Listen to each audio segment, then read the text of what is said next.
Selamat siang Bapak Ibu yang terhormat, saya Harifah Nur Sukma. Di sini akan mempresentasikan mengenai proposal program CSR untuk PT Anugerah Yadin.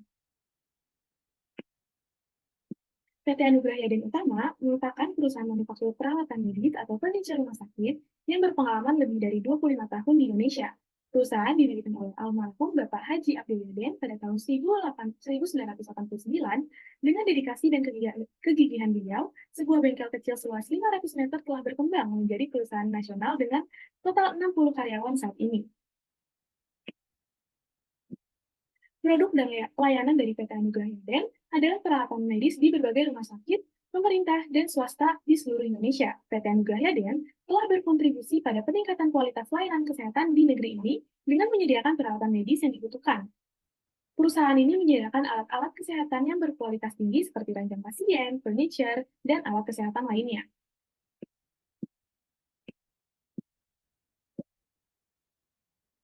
Perusahaan memiliki lebih dari 60 karyawan, namun keterbatasan akan pengetahuan mengenai keuangan dan banyaknya karyawan yang belum memiliki pemahaman yang memadai tentang konsep keuangan dasar, termasuk pengelolaan anggaran, investasi, dan perencanaan keuangan jangka panjang, diakibatkan oleh beberapa hal, yaitu pertama adalah tingkat literasi keuangan yang rendah, yang kedua adalah tingginya tingkat utang, yang ketiga adalah perubahan gaya hidup yang menjadi lebih konsumtif, dan yang terakhir adalah ketidakmampuan untuk merencanakan masa depan.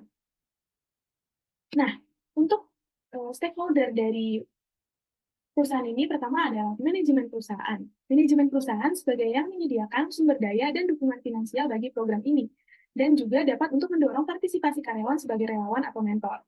Selanjutnya adalah tim program CSR perusahaan atau saya sendiri sebagai pelaksana dan mengelola program ini. Tim ini juga akan sebagai penentu keberhasilan dari program ini. Selanjutnya adalah karyawan perusahaan itu sendiri yang berpartisipasi aktif untuk mendukung program CSR sebagai bagian dari tanggung jawab sosial perusahaan dan juga merasakan manfaat langsung dari peningkatan literasi keuangan di komunitas mereka. Selanjutnya adalah stakeholder eksternal dari perusahaan PT Anugerah Yadin. Pertama adalah media massa. Media massa untuk memberikan pemberitaan mengenai program CSR yang dilakukan, yang nantinya dapat digunakan untuk membentuk reputasi positif kepada perusahaan. Selanjutnya adalah pemateri, berperan dalam menyusun materi dan mengkomunikasikan kepada para beneficiaries dalam workshop yang dilakukan. Pemateri akan mengedukasi dan membagikan pengalaman dan pengetahuan mereka mengenai mengelola keuangan dengan bijak kepada para beneficiary. Selanjutnya adalah konsultan keuangan yang berperan dalam memberikan dan mendampingkan dan mengkonsultasi mengenai mengelola keuangan selama periode tertentu untuk mengedukasi para beneficiary. Selanjutnya adalah peserta program atau masyarakat umum yang terlibat dalam kegiatan program dan mendukung inisiatif CSR dan juga merasakan manfaat langsung dari peningkatan literasi keuangan di komunitas mereka. Selanjutnya adalah stakeholder mapping dari perusahaan program CSR ini. Pertama ada yang keep satisfied, yaitu adalah karyawan perusahaan dan peserta program atau masyarakat umum. Selanjutnya adalah yang manage closely, yaitu ada manajemen perusahaan dan tim program CSR perusahaan. Selanjutnya ada stakeholder monitor, yaitu adalah media massa, dan stakeholder keep informed, yaitu adalah pemateri dan konsultan keuangan. Nah, untuk beneficiaries dari program CSR ini, pertama yaitu adalah karyawan perusahaan. Seluruh karyawan perusahaan yang berasal dari berbagai tingkatan latar belakang di dalam organisasi akan mendapatkan peningkatan pengetahuan dan keterampilan keuangan pribadi. Selanjutnya yaitu adalah masyarakat sekitar. Program ini juga terbuka untuk umum, tidak hanya untuk karyawan, sehingga masyarakat sekitar dari perusahaan dapat mendaftar untuk mengikuti program ini. Diharapkan nantinya akan meningkatkan keterampilan mereka dalam mengelola keuangan sehari-hari dan membantu mereka mencapai tujuan keuangan jangka pendek dan jangka panjang.